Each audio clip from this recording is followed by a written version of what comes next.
Everybody, welcome back to a special interview. I have League President of Karate Combat, Adam Kovács, joining us today, and we're going to talk some Kumite. So first of all, Adam, thank you for taking time out of your very busy schedule to sit down and explain to us about this new thing that Karate Combat has in getting more fighters. First, when did this idea come up about, Kumite? Yeah, thanks for having me, Mallory. I would say something like this popped out of our head years ago. I think even when we started the league back in 2018 with our first live shows, we were kind of thinking of maybe doing some a little bit different than our live shows, maybe something like an underground fight club kind of vibe. Mm-hmm. And we even had some visuals for it, and we wanted, to find new people who would be good for the league back then. But, somehow along the way, like we got so busy with creating the product and, recruiting fighters and, like building what Karate Combat is right now and, like what it might be in the future, that we just didn't have the time and the energy and the resources to do that. And now that we spent some time here in the US and we did 3 shows in Miami, we were like, maybe this is the right time when the pit is already set up and we've got everything there.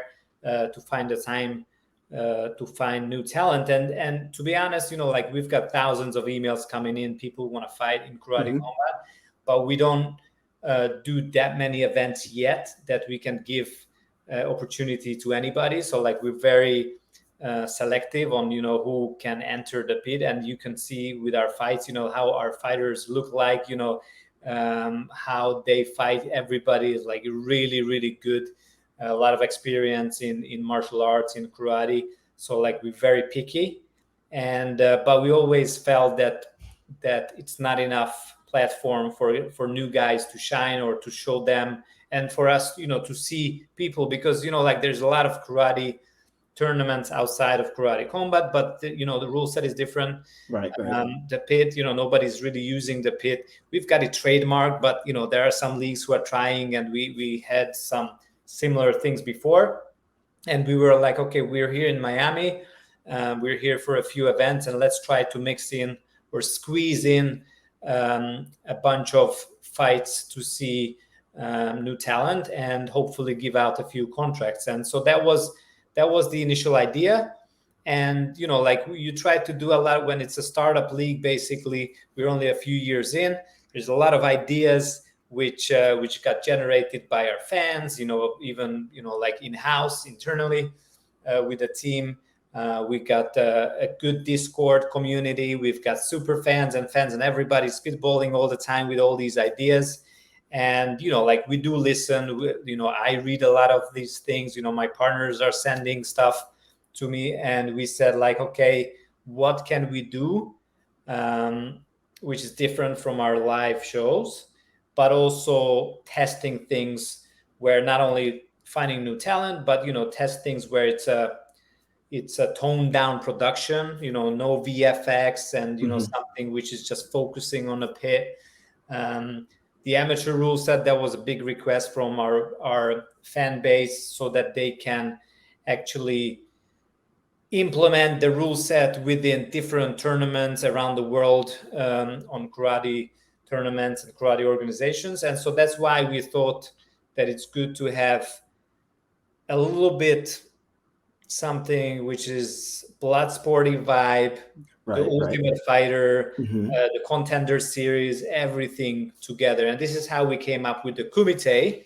But the Kumite is not, some people, because we did the first one with the introducing the amateur rule set, some people thought that the Kumite will be an amateur version of Karate Combat, the professional league, the professional rule set, but it's not. The Kumite is more of an umbrella where we're gonna do fights, where we're looking for talent, where we're looking for new people, new fighters, but also experience and experiment with things which, just pop out of our minds of, like what can be done. I've got an idea of, putting celebrities. We just spoke about this before we went live, celebrity fights, some things where you don't really want to jeopardize the main show. Right.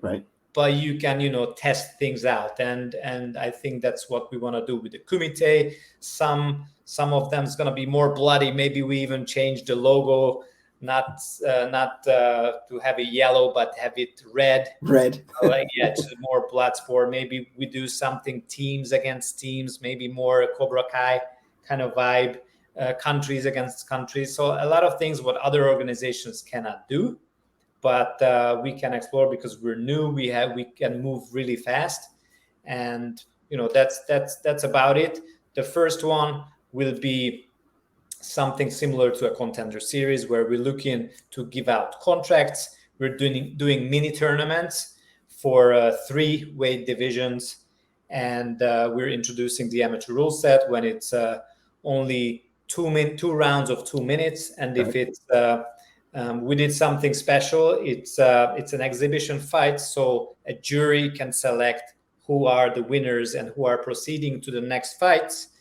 And the reason is, sometimes judging can be tricky, and we're not only looking for fighters who can win a fight, but who is also marketable, who can also, are big personalities, big personalities. And sometimes that's how it's different from an amateur karate organization, where whoever proceeds to the next round goes and wins, and maybe he is the best fighter when it comes to that rule set, but maybe somebody who is not as exciting for fans. So we wanted to mix this, but what's interesting that we only do this until the final. On the final, judges come in and they score the fight. We have no say as the jury. We have no say in it. And the jury is, in the first one, is Bas Rutten, Samuel Eriksson, and myself. So the 3 of us decide after we see the fight who is going to the next round.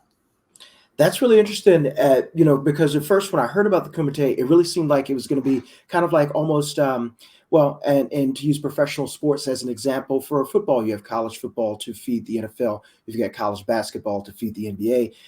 For Karate Combat, it was just, who are you? What have you done? Let's take a look at you. We'll bring you in. This could give you some names, personalities, and fighters for the future. But I really also like the idea of, especially maybe country versus country, state versus state, really kind of bringing that vibe in terms of, we are bringing these individuals together for a tournament much akin to like Bloodsport, as you mentioned, and it could be that and much more.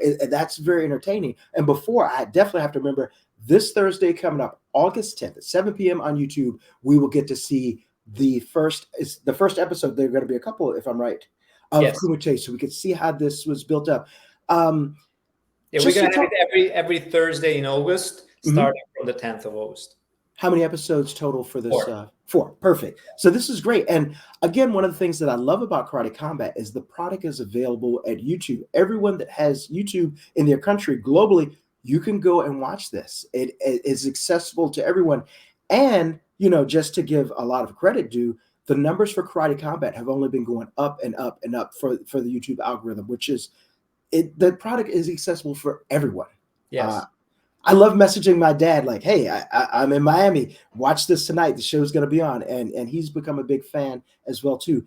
To talk briefly about the amateur rule set, I've got it pulled up on my second monitor. So we're going with the full karate with the sleeveless top uniform. Kind of reminds me of Ken and Ryu from Street Fighter. The look there. Yep. We were torn between.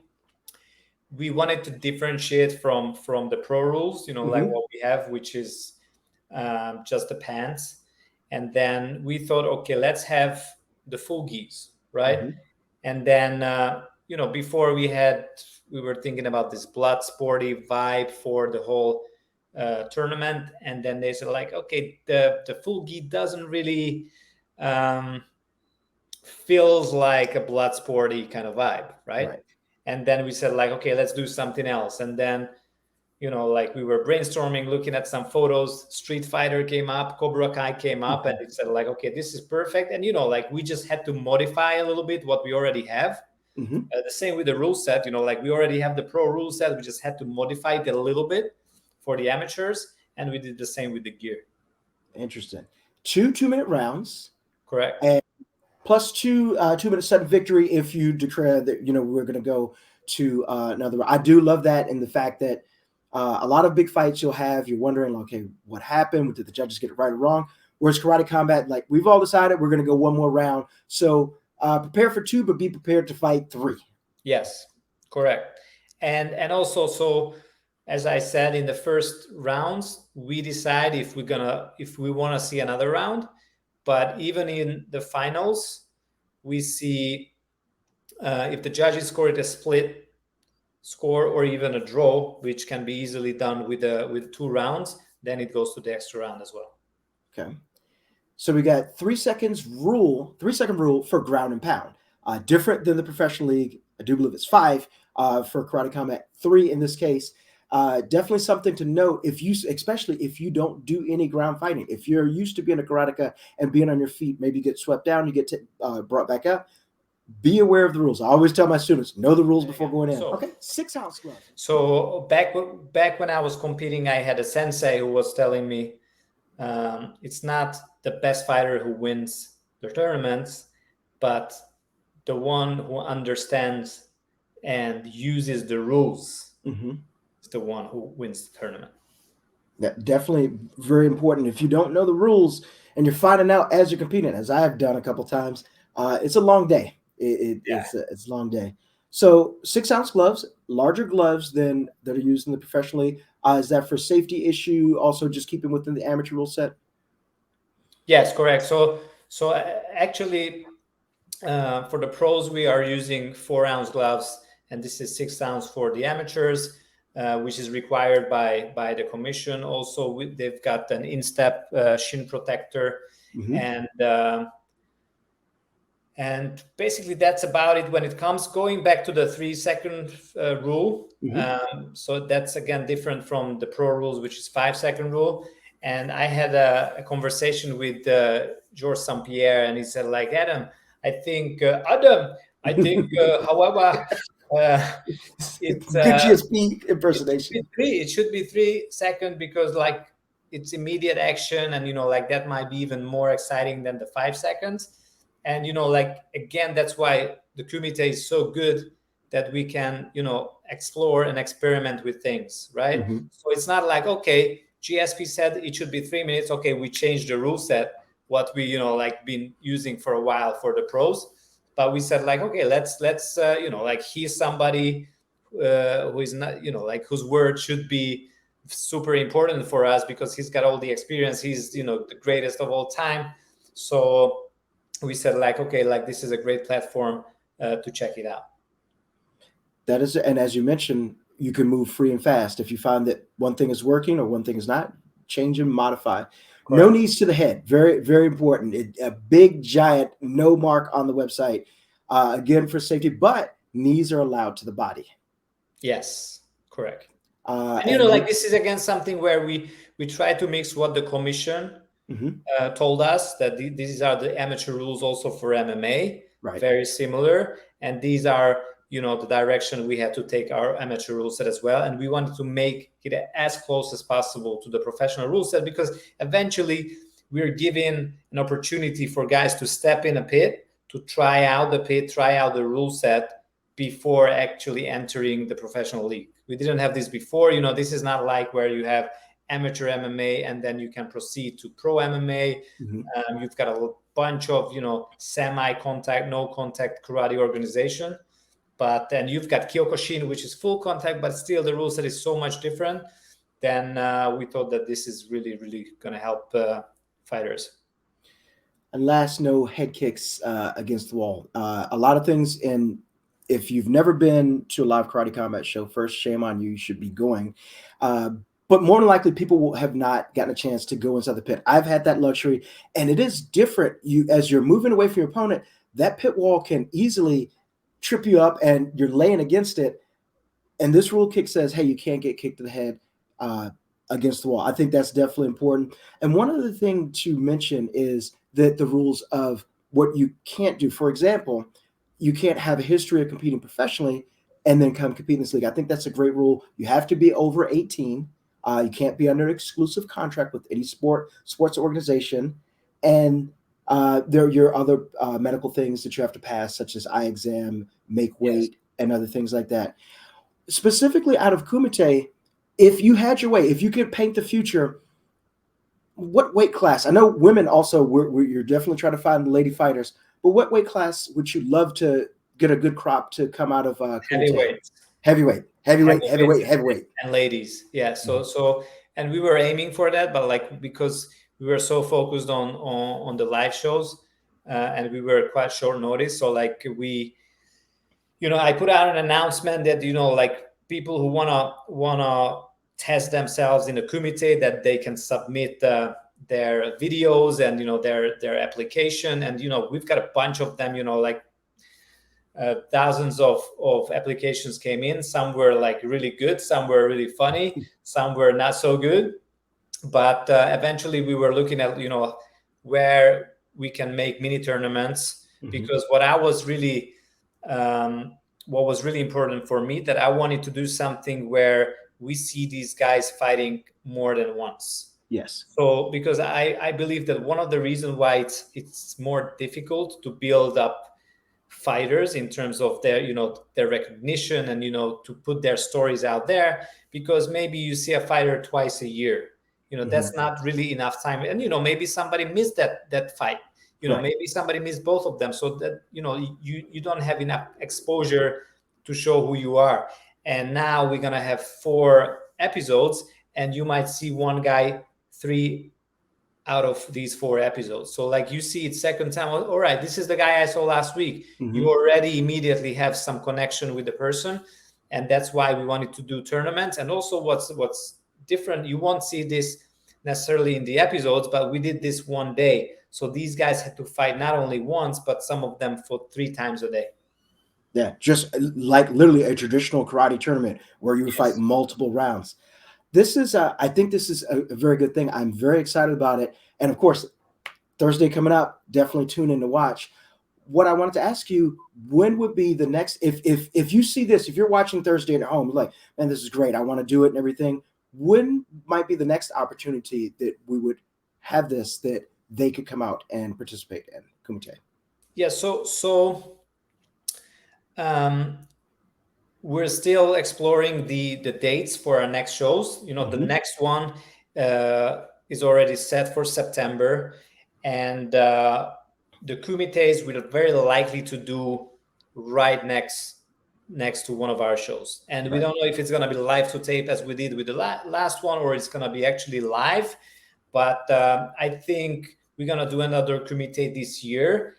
And now that people are going to see how this looks like and what it feels like, and how important can be to be part of it, then I think we're going to be able to give a much more lead time for them to prepare, to submit their applications, or even for us, because it doesn't necessarily have to be amateur. We might do some pro fights as a contender series, and then we'll have to like scout and look for new guys, or like we've got a list of literally hundreds of people on our list who we're looking and trying to fit in and put into different divisions. So we should be able to give a heads up a month or probably 2 months before it happens. I think that's perfect. If you are not, follow Adam on Twitter or whatever it's called, X, whatever it's called now. Follow the Instagram account, follow the YouTube account, follow the Facebook account to get all of the details. If you're a heavyweight, you should really be doubling down on this. If you are a lady, you want to do this, you should be doubling down on this. Adam, I'm excited. I can't wait to watch the first episode. I appreciate you spending the time and giving us a look at Kumite. And of course, you mentioned, when is the next Karate Combat event, the next date? Yeah, so it's going to be September 15th on a Friday, and we are going to the Dominicana, Dominican Republic. Okay, yeah, I love the island flair.